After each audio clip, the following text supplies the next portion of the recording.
দ্বিতীয় মেয়াদে মার্কিন প্রেসিডেন্ট নির্বাচিত হওয়ার আগ থেকেই বিশ্বের অন্যতম বৃহৎ সামরিক জোট ন্যাটো মিত্রদের প্রতি বিরূপ মনোভাব ছিল ডোনাল্ড ট্রাম্পের। মিত্রদের তুলনামূলক কম প্রতিরক্ষা ব্যয় নিয়ে ক্ষোভ, গ্রিনল্যান্ড দখলের হুমকি এবং সর্বশেষ ইরানের বিরুদ্ধে যুদ্ধে ন্যাটো মিত্ররা যোগ না দেয়ায় জোটের ভাঙন এখন নজিরবিহীন পর্যায়ে পৌঁছে গেছে। ট্রাম্প দ্বিতীয় মেয়াদে প্রেসিডেন্ট নির্বাচিত হওয়ার পর তাকে ড্যাডি বলেও সম্বোধন করেছিলেন ন্যাটোর মহাসচিব মার্ক রুট্রো। গেল বছর ইসরায়েল ও ইরানের সমালোচনা করতে গিয়ে ট্রাম্প গালি দিয়ে যে কথা বলেছিলেন সে প্রসঙ্গে তিনি এই মন্তব্য করেন। মার্ক রুট্রে বলেন, ড্যাডিকে মাঝে মধ্যে শক্ত ভাষায় কথা বলতে হয়, তবে এত কিছুর পরও মন গলেনি ডোনাল্ড ট্রাম্পের। স্ট্রবেরি সুপার ডটেড ও ক্লাসিক ভ্যারিয়েন্ট সেন্সেশন জাগুক শিহরণ। ইরানের বিরুদ্ধে সর্বশেষ যুদ্ধে যোগ না দেয়ায় তিনি ন্যাটোকে হুমকি দিয়েছেন। চলতি সপ্তাহে ট্রাম্প এই সমর্থনের অভাবকে ন্যাটোর জন্য কলঙ্ক হিসাবে অভিহিত করেছেন।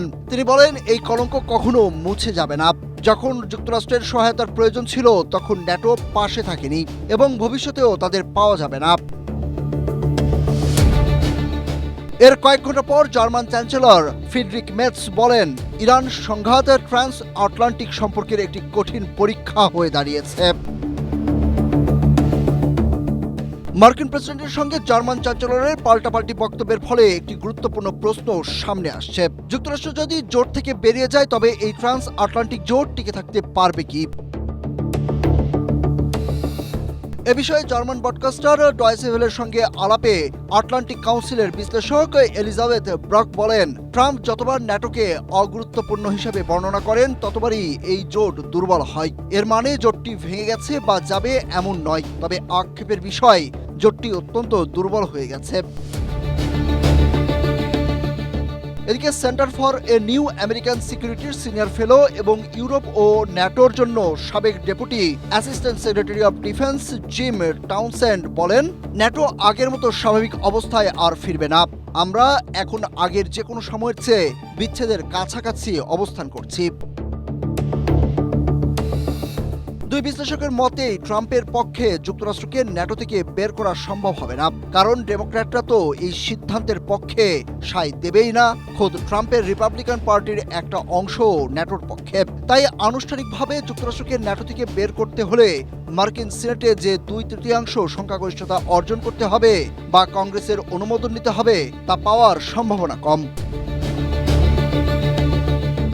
তবে ট্রাম্পের সামনে বিকল্প উপায় রয়েছে। কোনো সদস্য দেশ আক্রমণের শিকার হলে যুক্তরাষ্ট্রের সরাসরি সাহায্য করার বাধ্যবাধকতা নেই। ন্যাটোর আর্টিকেল 5-এ সম্মিলিত প্রতিরক্ষার কথা বলা হলেও তার স্বয়ংক্রিয় সামরিক প্রতিক্রিয়া নিশ্চিত করে না।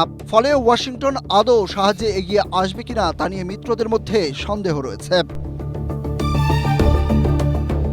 এছাড়া ইউরোপে অবস্থানরত প্রায় 84,000 মার্কিন সেনা প্রত্যাহার করাও সম্ভব। ওয়াল স্ট্রিট জার্নালের এক প্রতিবেদনে বলা হয়েছে, ইরান যুদ্ধের সময় যেসব দেশ সহযোগিতা করেনি সেসব দেশ থেকে মার্কিন ঘাঁটি সরিয়ে নেওয়ার কথা ভাবছেন ট্রাম্প। এমনকি তিনি সামরিক ঘাঁটি বন্ধ করে মিত্রদের সঙ্গে সামরিক সমন্বয়ও বন্ধ করতে পারেন। Suraj Ahmed, Asia post.